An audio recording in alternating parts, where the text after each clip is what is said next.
Hello दोस्तों, नमस्कार। स्वागत है आप सभी का हमारे यूट्यूब मिशन परीक्षा पर। दोस्तों, ये साइंस की एक श्रृंखला चलाई है हमने, जो परीक्षाओं की दृष्टि से जो महत्वपूर्ण क्वेश्चन हैं उनको लिया गया है। 30 से 32 क्वेश्चन हैं। इसको आइए हम लोग एक एक करके देख लेते हैं। पहला क्वेश्चन है, प्रकाश वर्ष इकाई है। प्रकाश वर्ष किसकी इकाई है? तो प्रकाश वर्ष दूरी की इकाई है। यहाँ पे एक प्रकाश वर्ष बराबर 9.46 गुणे 10 की पावर 15 मीटर होता है। ठीक है, एक प्रकाश वर्ष बराबर 9.46 गुणे 10 की पावर 15 मीटर होता है। और एक प्रकाश वर्ष एक साल में प्रकाश द्वारा चली गई दूरी को ही हम लोग एक प्रकाश वर्ष कहते हैं। दूसरा क्वेश्चन है, एक हार्स पावर में कितने वाट होते हैं? तो इसका है सी वाला ऑप्शन, एक हार्स पावर में 746 वाट होते हैं। ठीक है। तीसरा क्वेश्चन है, एनीमोमीटर से निम्नलिखित में से किसका मापन किया जाता है? तो एनीमोमीटर से पवन वेग का मापन किया जाता है, वायु की गति। एनीमोमीटर से वायु की गति का मापन किया जाता है। पानी के बहाव की गति क्यूसेक से नापी जाती है। पानी के बहाव की गति क्यूसेक से नापी जाती है। और पानी की गहराई फेदोमीटर से नापी जाती है। पानी की गहराई या समुद्र की गहराई फेदोमीटर से नापी जाती है। लोगों का क्लियर हो गया होगा। पायरोमीटर किसके मापन में प्रयोग किया जाता है? पायरोमीटर उच्च ताप के मापन में प्रयोग किया जाता है। पायरोमीटर उच्च ताप के मापन में प्रयोग किया जाता है। नेक्स्ट क्वेश्चन है, दूध के घनत्व को किसके द्वारा मापा जाता है? तो दूध के घनत्व को लैक्टोमीटर के द्वारा मापा जाता है। हाइड्रोमीटर से जल का घनत्व नापते हैं। हाइग्रोमीटर से वायु की आर्द्रता नापते हैं।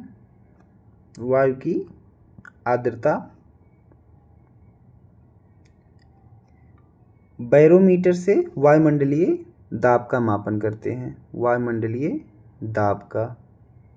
ठीक है। और लैक्टोमीटर से दूध के घनत्व को मापते हैं। इसका पहला वाला सही होगा। आर्द्रता किस उपकरण से नापी जाती है? अभी हमने आप लोगों को बताया कि आर्द्रता हाइग्रोमीटर से मापी जाती है। रक्त दाब नापने के यंत्र का नाम है स्फेग्नोमीटर। स्फेग्नोमीटर द्वारा रक्त दाब का मापन किया जाता है। भूकंप की तीव्रता का मापन किया जाता है किस पैमाने पर? तो रिएक्टर पैमाने पर भूकंप की तीव्रता का मापन किया जाता है। फेदोमीटर का उपयोग किसे नापने में किया जाता है? फेदोमीटर का उपयोग समुद्र की गहराई मापने में किया जाता है। एक ट्रेन जैसे ही चलना आरंभ करती है, उसके बैठे हुए यात्री का सिर पीछे की ओर झुक जाता है। इसका कारण क्या है? इसका कारण है स्थिरता का जड़त्व। ए वाला विकल्प सही होगा। इसमें होता क्या है कि जैसे मान लीजिए ये एक ट्रेन है। ठीक है, ये एक ट्रेन है, इस पे कोई यात्री बैठा हुआ है। ठीक है, इस पे कोई यात्री बैठा हुआ है। अब जैसे ही ये ट्रेन आगे बढ़ती है तो मनुष्य के जो आदमी है उसका जो ये वाला हिस्सा होता है, ये ट्रेन की गति के साथ ही आगे बढ़ने का प्रयास करता है। लेकिन जो इसका सर है, ये स्थिरता के जड़त्व में बना रहना चाहता है, ये आगे नहीं बढ़ता। इसीलिए जब ये ट्रेन आगे बढ़ती है तो इसका ये हिस्सा भी इसी के साथ आगे बढ़ने लगता है, जिससे इसका ये सर पीछे की ओर, थोड़ा सा पीछे की ओर चला जाता है। ठीक है, तो इसका पहला वाला आंसर सही होगा, स्थिरता का जड़त्व। वॉशिंग मशीन का कार्य सिद्धांत है, अपकेंद्रण के कार्य सिद्धांत पर यह कार्य करती है। वॉशिंग मशीन अपकेंद्रण के कार्य पर कार्य करती है। वर्षा की बूंद की गोलाकार आकृति का कारण है पृष्ठ तनाव, बी वाला इसका सही होगा। पृष्ठ तनाव के कारण वर्षा की बूंद की आकृति जो है वो गोलाकार हो जाती है। हवाई जहाज से यात्रा करते समय पेन की स्याही निकलने लगती है, इसका क्या कारण है? तो इसका कारण है कि वायु दाब में कमी हो जाती है। जैसे जैसे हम वायुमंडल में ऊपर की तरफ जाएंगे, वायुमंडल में कमी होती रहती है। ठीक है, जब ये कमी इतनी ज़्यादा कम हो जाएगी कि जो पेन में वायुमंडलीय दाब है, उसका वायुमंडलीय दाब मतलब पेन का वायुमंडलीय दाब वायुमंडल के वायुमंडलीय दाब से अधिक होता है, तो स्याही अपने आप निकल जाती है पेन से। तो इसका पहला वाला ऑप्शन सही होगा। बर्फ जमी झील के अंदर मछलियां जीवित रहती हैं क्योंकि झील की तली पर जल नहीं जम पाता है। ठीक है, प्रकाश की गति होती है 3 × 10⁸ मीटर प्रति सेकेंड। पूर्ण आंतरिक परावर्तन होता है जब प्रकाश जाता है हीरे से कांच में। एक कटा हुआ हीरा जगमगाहट के साथ चमकता है, किसके कारण? पूर्ण आंतरिक परावर्तन के कारण। कटा हुआ हीरा जगमगाहट के साथ चमकता है पूर्ण आंतरिक परावर्तन के कारण। अंतरिक्ष यात्री को आकाश का रंग दिखाई देता है काला, आकाश का रंग इसको काला दिखाई पड़ता है। कार के पीछे के यातायात के दृश्यावलोकन के लिए किस प्रकार के शीशे का प्रयोग होता है? उत्तल दर्पण का प्रयोग होता है।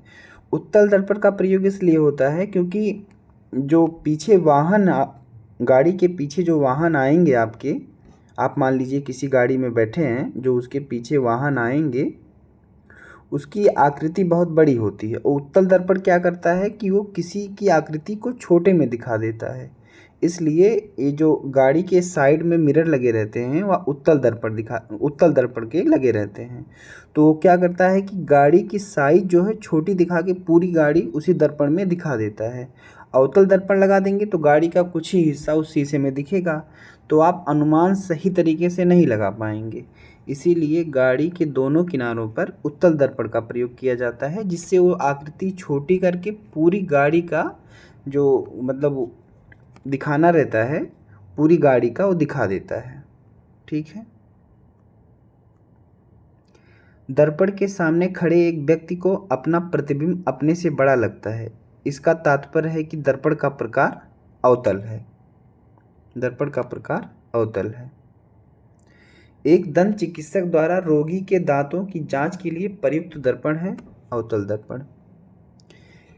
क्योंकि जब चिकित्सक रोगों के दांतों की जांच करता है तो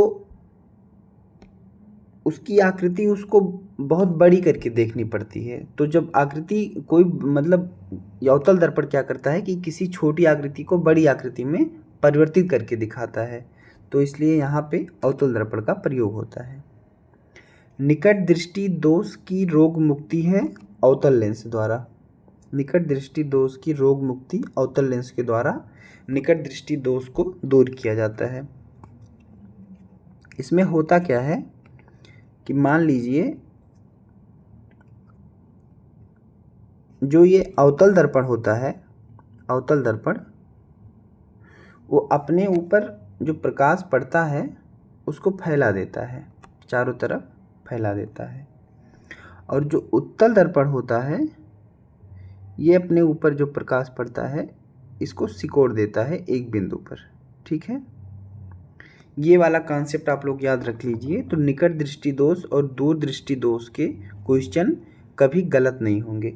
अब देखिए बहुत ध्यान से समझिएगा। निकट दृष्टि दोष की रोग मुक्ति है। मान लीजिए ये वाला जो है फिगर, ये अपने दिमाग में बैठा लीजिए। अब मान लीजिए कि आपकी जो आँख है उसकी जो रेटिना है वो यहाँ पर है, ठीक है। अब कह रहा है निकट दृष्टि दोष की रोग मुक्ति होती है, मतलब निकट दृष्टि दोष। तो एक ट्रिक है कि जब निकट दृष्टि दोष, मतलब बनना तो चित्र यहाँ था उसकी आँख पर, लेकिन वो निकट बन गया, मतलब और पहले ही बन गया, मतलब यहाँ पर बन गया, ठीक। किसी चीज़ को देखा हो तो बनना तो यहाँ था, लेकिन और आँख के पास ही बन गया, मतलब और निकट बन गया। तो निकट बन गया है तो इसको इस पे बनाना है, रेटिना पर बनाना है। तो इसके लिए कौन सा लेंस लगेगा? तो जब हम यहाँ अवतल लेंस लगा देंगे तो ये इसको और फैला के इसकी आकृति इस पर पहुँचा देगा। तो इसीलिए कहते हैं कि निकट दृष्टि दोष में अवतल लेंस का प्रयोग होता है। अब दूर दृष्टि दोष में किसका प्रयोग होगा? उत्तल लेंस का प्रयोग होगा। अब इसको देखिए कैसे। मान लीजिए ये आपके आँख की रेटिना है जिस पे प्रतिबिंब बनना है, लेकिन दूर दृष्टि मतलब इससे दूर बन गया है, ठीक है। चित्र यहाँ बन गया है, दूर बन गया है। तो अब आपको बनाना इस पे है, जैसे पहले इस पे बनाना था वैसे बनाना इस पे है। अब ये पहले बनेगा, इसके लिए हम उत्तल दर्पण लगा देंगे। तो उत्तल दर्पण क्या करेगा? जो फैल के यहाँ बन रहा है उसको सिकोड़ देगा और ये यहीं पर बन जाएगा। तो आप लोग याद कर लीजिएगा कि निकट दृष्टि दोष, मतलब इसे फिगर से आप लोग समझ जाइए कि होता क्या है पूरी प्रक्रिया, तो आप लोग कभी नहीं भूलेंगे। दूसरा क्वेश्चन है कि लेंस की शक्ति मापी जाती है डायोप्टर में। धूप के चश्मे की पावर होती है 0 डायोप्टर। मनुष्य की आंख में किसी वस्तु का प्रतिबिंब जिस भाग पर बनता है वह है दृष्टिपटल, उसे हम दृष्टिपटल कहते हैं। सूर्य के प्रकाश में रंगों की संख्या कितनी होती है? 7। प्रेशर कुकर में भोजन कम समय में तैयार हो जाता है क्योंकि जल का क्वथनांक बढ़ जाता है, इसी कारण। सीपीएल का पूर्ण रूप है कॉम्पैक्ट फ्लोरोसेंट लैंप। डायनमो परिवर्तित करता है यांत्रिक ऊर्जा को विद्युत ऊर्जा में, यांत्रिक ऊर्जा को विद्युत ऊर्जा में। इसी का जस्ट उल्टा होता है विद्युत मोटर, विद्युत मोटर, ठीक है। तो डायनमो क्या करता है? वो यांत्रिक ऊर्जा को विद्युत ऊर्जा में परिवर्तित करता है, और विद्युत मोटर क्या करता है? विद्युत ऊर्जा को यांत्रिक ऊर्जा में परिवर्तित करता है, ठीक है। बिजली के बल्ब का तंतु बना होता है टंगस्टन का। सर्वाधिक विद्युत चालकता वाला तत्व क्या है? चांदी।